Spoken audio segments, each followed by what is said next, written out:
The sunlight filtered through the floor-to-ceiling windows of the penthouse boardroom, casting long, sharp shadows across the polished mahogany table, but it did nothing to warm the temperature in the room. This was the headquarters of the Miro Group, a corporate empire that served as the gleaming, legitimate face of one of Seoul's oldest and most feared syndicates. At the head of the table sat Jun-ho Park, a man who, at 36, carried the weight of a dynasty on his tailored shoulders. He was devastatingly handsome, with high cheekbones and eyes like dark glass that revealed absolutely nothing, a necessary trait for a man often called the Shadow King by his rivals. Today, he was tired. The merger negotiations with the Western factions had been grueling, lasting 3 days without a break, and the air in the room was thick with the scent of expensive cologne, stale aggression, and the underlying metallic tang of fear. Jun-ho rubbed his temples, his movements slow and deliberate, signaling to the other men in the room that his patience was thinning. To his right sat Director Choi, an older man with a smile that showed too many teeth and eyes that darted nervously toward the door every few minutes. Choi was the one pushing for the coffee break, insisting that a fresh pot of Blue Mountain blend would clear everyone's head before the final signatures. The door clicked open, and the rhythmic, soft sound of rubber-soled shoes on marble announced the arrival of the service staff. Allure entered, pushing a silver cart with the grace of a dancer moving through a minefield. She was 28, a striking African woman whose presence usually commanded attention, though in this room she was treated as part of the furniture. Her dark blue maid's dress was immaculate, pressed to a razor's edge, a stark contrast to the chaotic energy of the men arguing around her. Allure kept her head down, her eyes focused on the task, but her senses were screaming. She had spent the last 6 months working in this penthouse, keeping her head down, hiding a past that was far more complicated than her current station suggested. As she lifted the porcelain carafe to pour Jun-ho's cup, the steam rose, curling into her face. It hit her instantly, a scent so faint it was almost imaginary, masked by the rich roasted beans. It wasn't just coffee. Beneath the aroma of the roast, there was a sweet, sickly, metallic note, something like crushed apple seeds or bitter almonds, a scent she hadn't smelled since her days in the university labs back home before her life fell apart. Her heart hammered against her ribs. She watched the dark liquid fill the cup. She watched Jun-ho's hand, strong and elegant, reach out to take the saucer. The room was silent, waiting for him to drink so the meeting could resume. Director Choi was watching Jun-ho with a predatory intensity, his knuckles white as he gripped the armrests of his leather chair. The realization hit Allure with the force of a physical blow. If Jun-ho drank that, he wouldn't survive the hour. The binary choice flashed in her mind: stay silent and survive, or speak and risk destruction. Jun-ho lifted the cup to his lips. The steam brushed his chin. The world seemed to slow down to a crawl. Allure didn't think. She reacted on pure instinct, the kind forged in survival. "Don't drink that coffee." The scream tore through the silence of the boardroom like a gunshot. Allure didn't just speak. She lunged forward, her hand knocking the delicate porcelain cup from Jun-ho's grip just inches before it touched his lips. The cup shattered against the marble floor, splashing hot black liquid across Jun-ho's pristine gray suit and soaking the hem of Allura's blue dress. The sound of the crash echoed, followed by a silence so profound it felt heavy enough to crush bones. Every head in the room snapped toward them. Jun-ho froze, his hand still suspended in the air, his dark eyes locking onto Allura's face, searching not for anger, but for the reason behind the madness. The silence in the boardroom shattered instantly, replaced by the roar of Director Choi, who leapt from his chair with a fury that seemed disproportionate to a simple spilled drink. "You clumsy, incompetent idiot!" Choi bellowed, his face turning a mottled shade of red as he pointed a trembling finger at Alara. "Do you have any idea what you've done? You've ruined a $5,000 suit and interrupted the most important meeting of the year. Get out, you're fired. Security." The other executives murmured in agreement, shifting uncomfortable in their seats, eager to distance themselves from the disruption. Alara stood trembling, her chest heaving, her hands clenched into fists at her sides. She didn't look at Choi. She couldn't take her eyes off the dark stain spreading on the carpet, the liquid sizzling slightly as it soaked into the fibers. She knew she had just signed her own death warrant in this world of high-stakes hierarchy, but she stood her ground, her breathing shallow, but her posture rigid. Junho slowly lowered his hand. He didn't look at his ruined suit. He didn't look at the splattered mess on the floor. He looked at Director Choi, observing the older man's excessive sweating and the vein pulsing in his forehead. Then he looked at Alara. He saw the terror in her eyes. Yes, but beneath it, he saw a fierce, unyielding intelligence. She wasn't a clumsy servant who had tripped. The trajectory of her hand had been precise, a deliberate strike to remove the cup, not a mistake. Junho raised a single finger, and the room fell silent again. The power he commanded was absolute. He didn't need to shout to be heard. "Quiet," he said, his voice a low baritone that vibrated through the tension. He turned his chair slowly to face Alara, ignoring the coffee dripping from his cuff. "You didn't trip," Junho stated. "It wasn't a question. You knocked it out of my hand." "Why?" The smell, sir," Alara stammered, her voice shaking but her words clear. She knew she had to be careful. Accusing a board member of assassination without proof was a death sentence. The coffee, it didn't smell right. I reacted without thinking. I'm sorry about your suit, Mr. Park." "It's just coffee, you stupid girl," Choi shouted again, stepping forward as if to physically intimidate her. "She's lying to cover up her incompetence. Look at her, she's shaking. She's probably on drugs. Get her out of here, Junho. Let's get back to business." Junho held up a hand to stop Choi's advance. The gesture was casual, but the threat behind it was lethal. He looked back at the shattered porcelain on the floor. He leaned down, dipping his finger into a small pool of the cooling liquid, bringing it close to his nose, but not touching it. He inhaled sharply. His eyes narrowed. He recognized the scent now that she had pointed it out, a faint chemical sweetness that had no business being in a dark roast. He stood up, wiping his hand on a napkin, his expression hardening into a mask of cold fury. He looked at Alara, really seeing her for the first time, not as a maid in a blue uniform, but as a woman who had just thrown herself between him and a bullet. "Everyone out," Junho commanded, his voice devoid of emotion. "The meeting is adjourned for the day." "But the contracts," Choi sputtered, panic flashing in his eyes. "Out," Junho repeated, softer this time, which made it terrifying. "Director Choi, leave the building immediately. My security team will escort you. Do not return until I summon you." As the room cleared, leaving only the two of them amidst the wreckage of the morning, the dynamic shifted. The air was no longer filled with corporate posturing, but with an intimate, dangerous quiet. Junho stood and walked around the table until he was standing directly in front of Alara. He towered over her, but he didn't loom. "You saved my life," he said quietly, studying her face. "Who are you, really?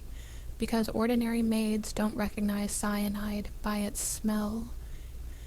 The question hung in the air, stripping away the anonymity Alara had carefully cultivated for months. She looked up at him, her heart still racing. Up close, Junho was even more imposing, the lines of exhaustion around his eyes doing nothing to diminish the aura of raw power he projected.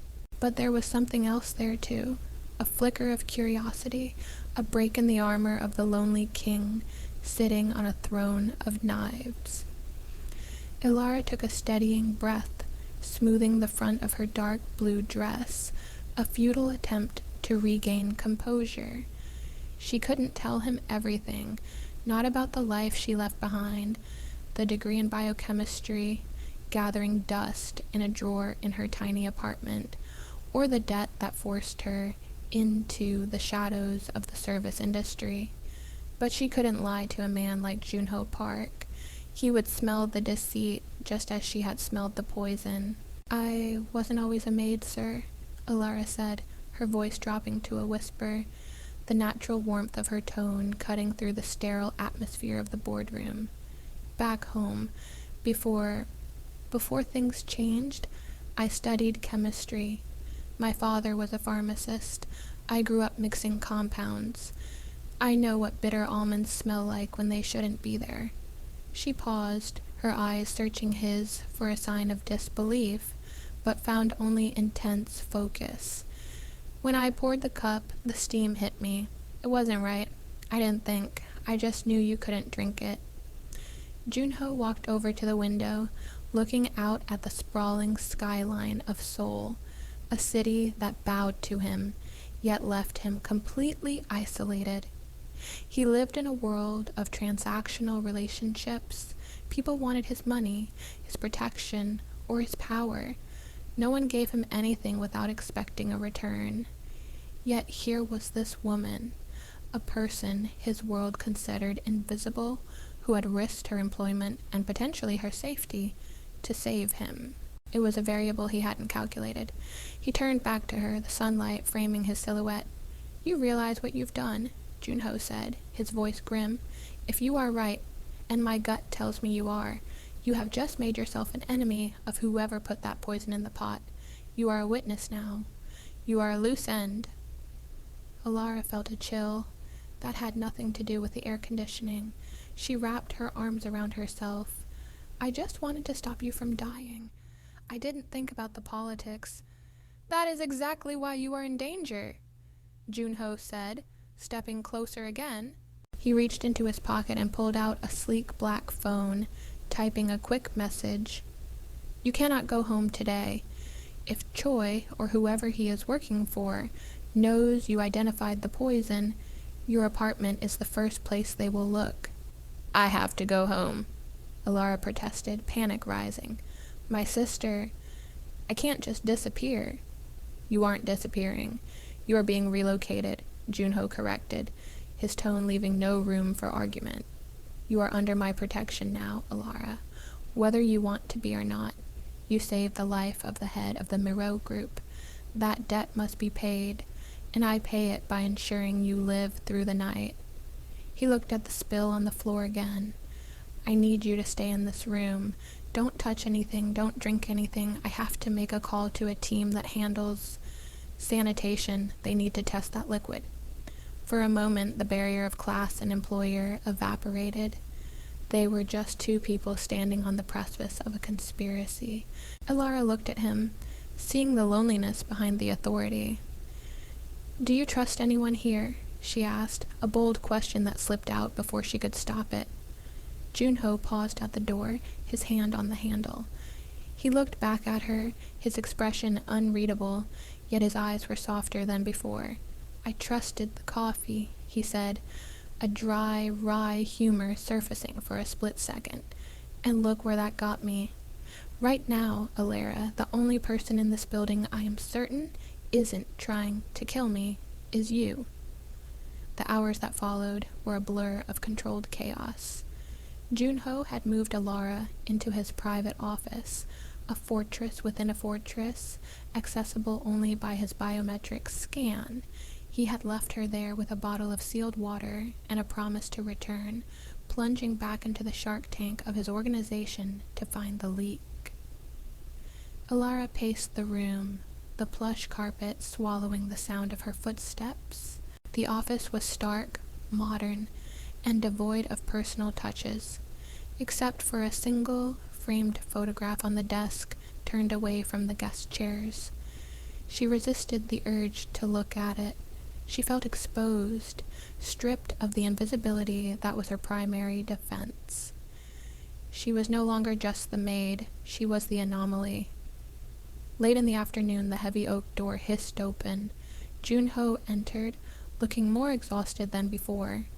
He had discarded his ruined jacket and loosened his tie, looking less like a Mafia boss, and more like a man carrying the world on his back. He held a tablet in his hand. He walked straight to her, his stride purposeful. The distance between them felt charged, the air humming with the shared secret of the morning. The results came back from the private lab, Junho said, placing the tablet on the desk. The screen displayed a complex chemical breakdown. Potassium cyanide, lethal dose. If I had taken even a sip, I would be dead right now. He looked at her, and the intensity of his gaze made Alara's breath catch. You were right. Your nose is better than my $1 million security protocols. Alara looked at the screen, a shiver running down her spine. Director Choi? He was so angry. Was it him? Choi is a greedy man, but he is a coward, Junho said, leaning against the edge of the desk, crossing his arms. He wouldn't have the courage to do this alone. He is a pawn. Someone else is moving the pieces, someone who wants the merger to fail, or someone who wants to take the throne. He rubbed his face with his hands. But that is my problem to solve. Your problem is that Choi knows you know. He saw the look on your face. He knows you didn't just stumble. So what happens now? Alara asked, her voice steady despite the fear gnawing at her stomach. Do I go to the police? Junho laughed, a short, humorless sound. The police? Half of them are on my payroll, and the other half are on my enemies. No, bringing the police into this would only sign your death warrant faster. He pushed off the desk and stood in front of her. You stay with me. I have a safe house. My personal security detail, men I actually trust, will take you there tonight. And then what? Alara asked, her eyes flashing with a spark of defiance. I hide in a basement forever because I did the right thing? I have a life, Mr. Park. I have people who depend on me. And you will be alive to support them, Junho countered, his voice firm but dropping in volume, creating an intimate bubble around them. I am not locking you away. Alara, I am asking for your help. You saw something today. You sensed something. My world is full of people who smile while they hold a knife. I have become blind to it. But you see the details. You notice the things that don't belong. He took a step closer, breaking the professional boundary. He reached out, almost touching her arm, then hesitated. Help me find out who was pulling Choi's strings. You know the staff, the rhythms of this building better than I do. You are invisible to them. They speak in front of you because they think you don't matter. His dark eyes searched hers, pleading and commanding all at once. Be my eyes, Alara, and I swear to you, I will protect you with everything I have. The sun had set, and the city lights of Seoul glittered below like a sea of diamonds, beautiful and cold. The penthouse was mostly dark now, the staff sent home early, the security team doubled at the perimeter. Alara stood by the window of the safe room Junho had prepared, but she couldn't rest. The adrenaline was fading, leaving behind a cold dread. She had agreed to help him. It was madness. But looking into Junho's eyes, seeing the man trapped inside the monster the world believed him to be, she couldn't refuse. He was isolated, surrounded by wolves, and for some reason her heart ached for him. She needed to retrieve her phone and her bag from the staff locker room in the basement before they left for the safe house. Junho had been called away to a secure line, and she had insisted she could make the quick trip down the service elevator while the building was on lockdown. It was a mistake. As the elevator doors pinged open on the basement level, the air was different. It was stale, smelling of cleaning chemicals and damp concrete. The hallway was dimly lit, the fluorescent strips buzzing overhead. Allure walked quickly toward the locker room, her heels clicking on the linoleum. She grabbed her bag from her locker, her hands shaking as she shoved her phone into her pocket. She turned to leave, but stopped. A shadow detached itself from the wall near the exit. It wasn't a security guard. It was a man in a dark maintenance uniform, his face obscured by a low cap. He wasn't holding a mop. He was holding a syringe. "Mr. Choi sends his regards," the man whispered, his voice raspy. Allure backed away, her heart slamming against her ribs. She was cornered. The locker room had only one exit. The man stepped forward, the needle glinting in the harsh light. "Don't worry," he sneered. "It'll look like a heart attack, just like the boss was supposed to have." Allure scanned the room for a weapon, a heavy spray bottle, a chair, anything. She grabbed a can of industrial disinfectant. "Stay back!" she yelled, her voice echoing off the metal lockers. "No one can hear you down here, darling," the man said, lunging forward. Allure sprayed the chemical directly into his face. The man roared, clawing at his eyes, but he kept coming, swinging blindly. His hand caught her arm, his grip like iron. She screamed, twisting away, but he was too strong. He shoved her back against the lockers, the impact knocking the wind out of her. He raised the syringe. Allure squeezed her eyes shut, bracing for the prick of the needle. Suddenly, the door to the locker room burst open with a crash that shook the walls. "Get your hands off her!" The voice was thunderous. Junho stood in the doorway, his silhouette framed by the light from the hall. He didn't wait for the assassin to react. He crossed the room in 2 strides, his movement a blur of violence and grace. He grabbed the attacker by the back of the collar and slammed him face first into the metal lockers with a sickening crunch. The syringe clattered to the floor. Junho didn't stop. He spun the man around and delivered a precise, brutal punch to the jaw that dropped him instantly into unconsciousness. Junho stood over the fallen man, his chest heaving, his usually pristine suit disheveled. He looked up at Allure, terror and rage warring in his eyes. He reached out, his hands trembling slightly as he grabbed her shoulders, pulling her away from the lockers. "Are you hurt?" he demanded, his voice rough, frantic. He scanned her face, her arms. "Did he touch you with that needle?" "Allure, answer me." I'm okay," she gasped, the shock setting in. She looked at the man on the floor, then up at Junho. "You came—" "I told you," Junho said, pulling her into his chest, wrapping his arms around her tightly, burying his face in her hair. It was a breach of every protocol, a shattering of every barrier between them. He held her as if she were the only thing anchoring him to the earth. "I told you I would protect you. I am never letting you out of my sight again." The black-armored SUV tore through the rain-slicked streets of Seoul, the city lights smearing into streaks of neon red and white against the tinted glass.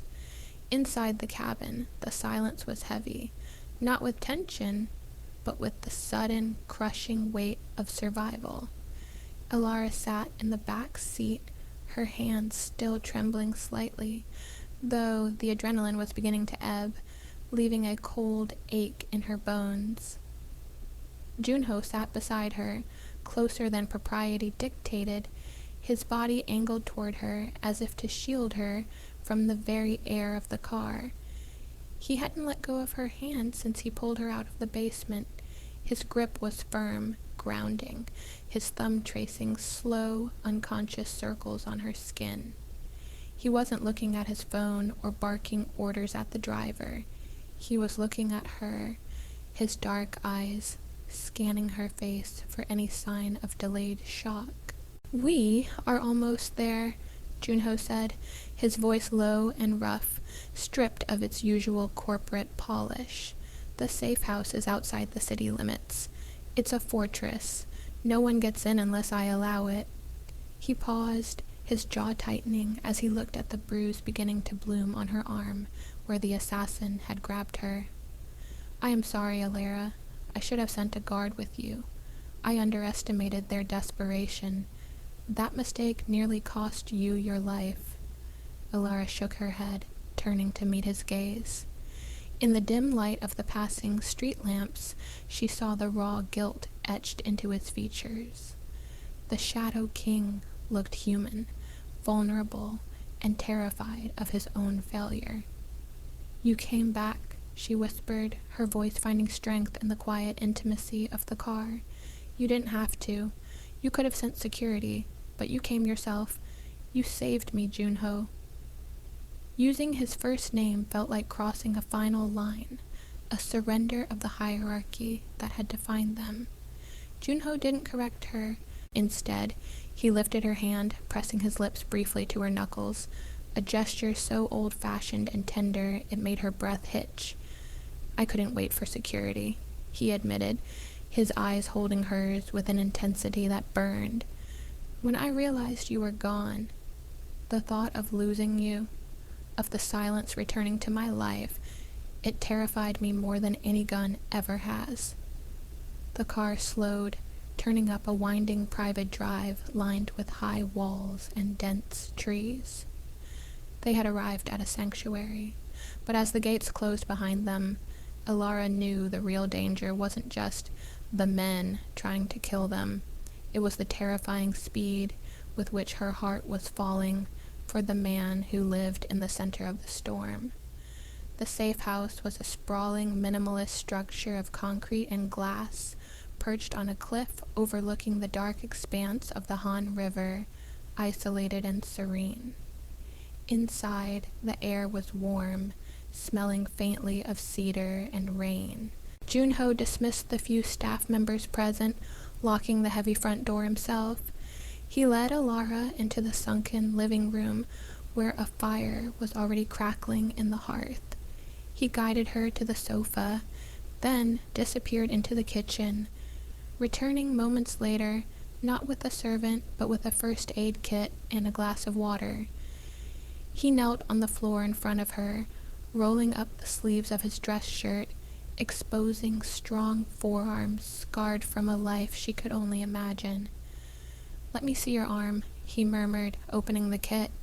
His movements were precise, surgical, yet impossibly gentle. He applied a cooling gel to the bruise the assassin had left, his fingers brushing against her skin with a reverence that sent shivers racing down her spine. The silence in the room was thick, charged with the electricity of near death and the proximity of two people who had just realized how much they needed each other. "I used to patch up my brothers," Alara said softly, watching him work. "Back home, before the debts, before I had to run. I never thought I'd be the one sitting here while a Mafia boss played nurse." Junho looked up, a ghost of a smile touching his lips. It transformed his face, softening the hard angles, making him look years younger. "I am not a Mafia boss tonight, Alara. Tonight I am just a man who is tired of the violence." He finished bandaging her arm and didn't pull away. He stayed kneeling, his hands resting on her knees, looking up at her. "Tell me about your chemistry degree. Tell me about the life you should have had. I want to know everything, not the file my security team gave me. I want to know you." For the next hour, the storm raged outside, but inside, the world narrowed down to the firelight and their voices. Alara spoke of her research, her family, the dreams she had shelved to survive. Junho listened, truly listened, absorbing every word as if it were vital intelligence. In return, he spoke of his isolation, the burden of the Miro legacy, the inability to trust anyone who saw his checkbook before they saw his face. As the night deepened, the space between them vanished. Junho reached out, cupping her cheek, his thumb brushing away a stray tear she hadn't realized she'd shed. "You are not invisible to me," he whispered, his voice rough with emotion. "You never were. Even before today, I watched you enter the room. I just didn't know how to reach you." Morning broke with a gray steel light that promised snow. Alara woke to the smell of coffee. Real coffee, rich and earthy, with no hint of bitter almonds. She found Junho at the dining table, surrounded by stacks of files and a laptop, wearing a simple black sweater that made him look approachable, almost domestic. He looked up as she entered, and the warmth in his eyes was immediate. He poured a cup and slid it toward her. "I made it myself," he said, a playful glint in his eye. "I promise I didn't put anything in it but caffeine." Alara took a sip, the warmth spreading through her chest. She sat beside him, looking at the papers scattered across the table. They were shipping manifests, chemical supply logs, and internal emails from the Miro group. "We need proof," Junho explained, his tone shifting to business, though he kept his chair turned toward her. "I know Choi is the puppet, but I need to see the strings.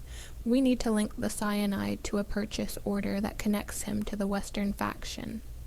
"Let me look," Alara said, pulling a stack of chemical requisition forms toward her. Her eyes scanned the data with practiced speed. She wasn't looking for the name cyanide. That would be too obvious. She was looking for precursors, for industrial cleaners that could be broken down, for anomalies in weight and distribution. 20 minutes passed in companionable silence, the only sound the rustling of paper and the soft click of Junho's typing. "Here," Alara said suddenly, her finger stabbing a line on a spreadsheet. "Look at this. Order 404B. It's listed as gold extraction solvent for the electronics division, but the ratio of potassium to the solvent base is off, way off. If you mix this batch with the acid listed in the maintenance invoice from the same day..." She looked up at Junho, her eyes wide. "You get hydrogen cyanide gas, or if stabilized, the salts used in your coffee. And look who signed for the delivery." Junho leaned in, his cheek brushing hers as he read the name on the screen. The scent of sandalwood and rain overwhelmed her for a second. "Director Choi," he read, his voice hardening, but the counter-signature, "That's the vice president of the Western Alliance. They were working together. Choi wants my seat, and the West wants the company gutted." Junho turned his head, his face inches from hers. The thrill of the discovery mixed with the magnetic pull between them. He didn't pull back. "You just cracked the case that my entire internal audit team missed," he murmured, his gaze dropping to her lips. "You are brilliant, Alara. Dangerous and brilliant." "I just know what to look for," she breathed, her heart hammering. "So do I," Junho said softly. He leaned in, closing the tiny distance, and kissed her. It wasn't the desperate kiss of a movie climax. It was slow, deliberate, a sealing of a partnership and a promise of something more. His hand tangled in her hair, pulling her closer, and for a moment the conspiracy didn't matter. Only the heat of his skin and the taste of coffee and trust existed. When he pulled back, he rested his forehead against hers. "Tonight is the gala, the signing ceremony. We are going to walk in there, and we are going to burn them down. Together." The ballroom of the Grand Hyatt was a sea of black ties and designer gowns, a glittering display of Seoul's elite. The air hummed with the murmur of polite conversation and the clinking of champagne flutes. At the far end of the room, Director Choi stood near the podium, looking triumphant, a glass of wine in his hand. He was checking his watch, waiting for the announcement that Junho Park had taken a sudden leave of absence due to health reasons or death. He had no idea the ghost was about to walk through the front door. The double door swung open and the room went quiet. It wasn't just that Junho Park had arrived. It was who was on his arm. Alara wore a gown of midnight blue silk that flowed like water over her curves, high-necked and backless, a dress that screamed power rather than servitude. She wore no jewelry except for a simple diamond hairpin Junho had given her in the car, a weapon disguised as an ornament. Her head was high, her hand resting confidently in the crook of Junho's arm. She wasn't the maid anymore. She was the queen on the chessboard. They walked through the crowd, the sea of people parting for them. Whispers erupted like wildfire. Junho's face was a mask of cold command, but his hand squeezed Alara's fingers, a silent signal of support. I am with you. They stopped directly in front of Director Choi. The color drained from the older man's face so fast he looked like a corpse. He nearly dropped his glass. Junho, Choi stammered, his eyes darting to Alara, recognition dawning with horror. We heard you were indisposed. The merger. We were just about to proceed. I'm sure you were, Junho said, his voice projecting clearly across the silent room. But I found myself occupied with a pest control problem. It seems we have an infestation of rats in the upper management. I don't know what you're talking about, Choi hissed, trying to regain his composure, glancing around for his security. And why is the help wearing a gown? This is a mockery. She is not the help, Junho said, his voice dropping an octave, deadly and final. She is the only person in this room with clean hands. He stepped aside, giving the floor to Alara. Alara stepped forward. She didn't shout. She spoke with the precision of a scientist, presenting irrefutable data. She pulled a folded document from her clutch, the printout of the chemical order. Potassium cyanide, she said, her voice clear and steady. Purchased under Order 404B, signed by you, Director Choi, on the 14th of this month, delivered to your private office.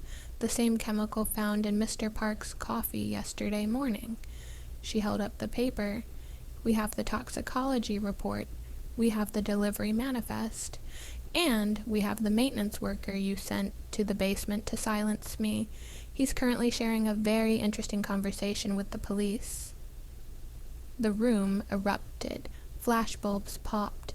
Choi lunged, his face twisted in a snarl of desperation, grabbing a steak knife from a passing waiter's tray. You witch! Choi never made it to her. Before he could take a second step, Junho moved. It was a single, fluid motion, a swift kick to the knee that buckled Choi's leg, followed by a twist of the wrist that sent the knife clattering across the parquet floor. Choi hit the ground with a pathetic wail, writhing in pain. Security swarmed in instantly, not the corrupt guards Choi had paid off, but the loyal team Junho had summoned. They hauled the screaming director to his feet, handcuffs clicking into place. Junho straightened his tuxedo jacket, looking down at the man who had tried to kill him. It's over, Choi, he said calmly. The Western Alliance has already pulled their offer. They don't do business with failed assassins. He turned his back on him, dismissing him entirely, and looked at Alara. The adrenaline was crashing now. Alara felt her knees wobble, but Junho was there instantly, his arm wrapping around her waist, supporting her weight. The cameras were flashing, reporters were shouting questions, but Junho ignored them all. He looked down at her, his eyes shining with pride and something deeper, something permanent. You did it, he whispered in her ear, shielding her from the chaos. You stood in the fire and didn't blink. I had you, Allure replied, leaning into him, the warmth of his body the only reality that mattered. Let's go home, Junho said. He didn't mean the penthouse office. He didn't mean the corporate headquarters. He meant the place where they could be Alara and Junho, not the maid and the boss.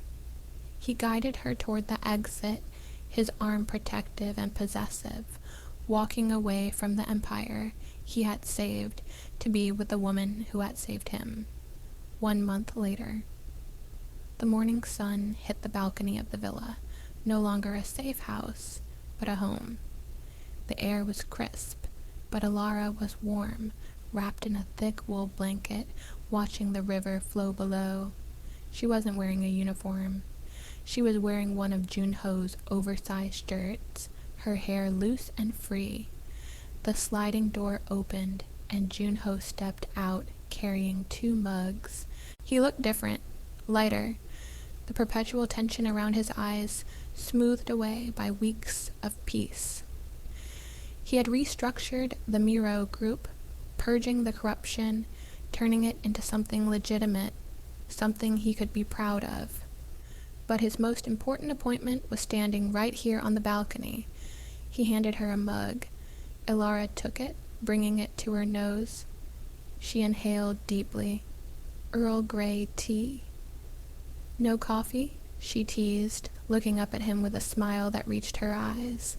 I think I'm done with coffee for a while. Junho chuckled, leaning against the railing beside her. Too many bad memories. Besides, I prefer this. He reached out, tucking a strand of hair behind her ear, his touch lingering on her cheek. I have the papers for the scholarship fund you wanted to start, for chemistry students, and your enrollment forms for the master's program at Seoul National. They are on the desk. Alara felt a lump in her throat. Junho, you didn't have to. I invest in things I believe in, he said simply, and I believe in you more than anything. He pulled her into his arms, the morning light framing them in gold. You saved my life, Alara, but you also gave me a reason to actually live it. I don't want a maid. I don't want a savior. I just want you. Alara rested her head against his chest, listening to the steady, strong beat of his heart, a heart that was beating because of a split-second decision she had made over a cup of coffee. She looked out at the horizon, the dark days behind them, the future wide open. I'm not going anywhere, she promised, lifting her face to his. Junho smiled, the Shadow King gone forever, replaced by a man who had finally found the light. He kissed her, slow and deep, as the sun climbed higher over the city they had conquered together. Drink your tea, he whispered against her lips. It's safe, I promise.